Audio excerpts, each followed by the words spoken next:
ما په کابل کې بالکل ناشنا او متفاوت مکتب جوړ کړی دی په بنصار کې. که یو څوک پوښتنه وکړي چې هغه څنګه، هغه داسې چې په دې مکتب کې ماشومانو ته یو ایمان ورزده کول کیږي او بل تجارت او اقتصاد ورزده کول کیږي. ایمان د دې په خاطر باندې چې د دوی دنیا او آخرت جوړ شي. د ایمان مرتبه له اسلام نه پورته ده. یعنی یو ماشوم باید په آینده کې چې کله دی لویږي په خپله خوښه باید ښه مسلمان واوسیږي، نه دا چې په ده باندې څوک زور راولي یا مجبور یې کړي یا الله مکړه بد اخلاقه یې د مور و پلار په قصه کې نه. ماشوم باید په خپله باندې با ادبه وي، په خپله باندې ښه مسلمان او ښه انسان واوسیږي. ایمان د دې په خاطر او تجارت د دې په خاطر باندې چې دنیا کې چاته محتاج نشي، سرلوړی وګرځېږي، خوشحاله وګرځېږي، ضرورتونه یې پوروي، ستاسو د اوږو بار نشي.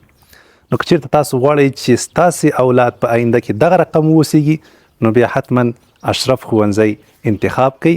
اشرف ښوونځی په کابل بنصار کې ده.